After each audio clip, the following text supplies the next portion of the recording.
এই শ্যামল, শোনে দিকে। হ্যাঁ বল। শোন, বাবার দায়িত্ব আমি আর নিতে পারবো না। আমার দুটো মেয়ে আছে, তাদের স্কুলের ফিস, টিউশন ফিস এগুলো দিতেই হিমশিম খাচ্ছি। তার উপর আবার বাবার ওষুধের খরচা আমার পক্ষে আর সম্ভব হয়ে উঠছে না। ও আচ্ছা, তার মানে তুই আমাকে এইসব বলার জন্য ডাকলি?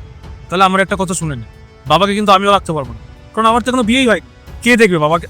শোন না, আমার জন্য তোরা অশান্তি করিস না, আমি একাই থাকবো। আমার জন্য কোনো চিন্তা করতে হবে না, আমার দায়িত্ব কাউকে নিতে হবে না, তবুও তোরা ভালো থাক।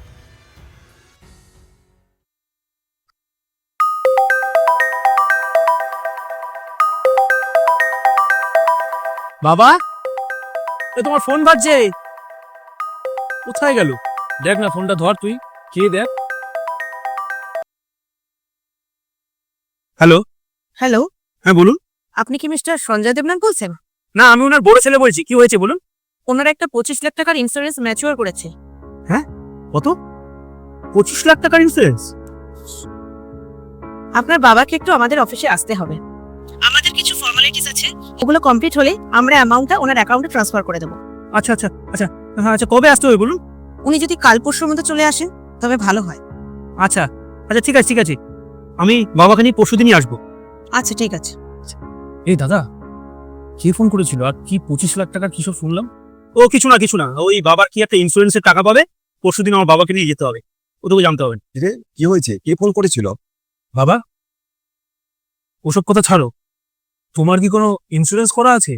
হ্যাঁ, অনেক বছর আগে একটা ইন্স্যুরেন্স করেছিলাম। ইন্স্যুরেন্স কোম্পানি থেকে ফোন করেছিল, তোমার কোনো টাকা ম্যাচিওর করেছে, বুঝলে তো।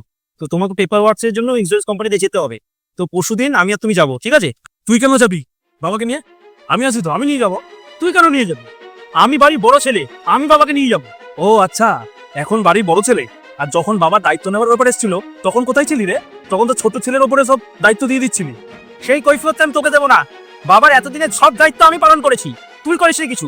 হ্যাঁ করেছিস, তুই বাড়ির বড় ছেলে, তুই তো নিজেই বললি, তাই তুই এতদিন করেছিস, তোর হয়ে গেছে, এবার আমি করব, আমি নেবো বাবার সব দায়িত্ব। বাবা, ওর কথা বাদ দাও। এতদিন যখন আমি তোমার দায়িত্ব নিয়েছি, তোমার বাকি জীবনটা আমিই তোমার দায়িত্ব নেবো, তুমি আমার কাছেই থাকবে। চুপ কর, তোরা দুজনেই শুনে না। যেদিন আমার পৈতৃক ভিটে আর আমার শরীর ছাড়া কিছুই ছিল না, সেদিনকে তোদের কাছে আমি বোঝা ছিলাম। দুদিন আগেই তোরা একে অপরের কাছে ছেড়ে দিচ্ছিলি আমাকে। আজ যখন তোরা জানতে পারলি যে হঠাৎ করে আমি 25 লাখ টাকার মালিক হয়ে গেছি, তখন তোদের ভালোবাসা আর দায়িত্ববোধ আমার ওপর উপচে পড়ছে। আজ আমি জানতে পারলাম যে আমার জীবনের আসল মূল্য আমার টাকা, আমি নই। একটা কথা মনে রাখিস, যে মানুষ টাকায় সম্পর্ক খোঁজে সে জীবনের সবচেয়ে বড় সম্পদ, ভালোবাসা আর সম্মান দুটোই হারায়। আজ তোরা তোদের বাবাকে হারাবি।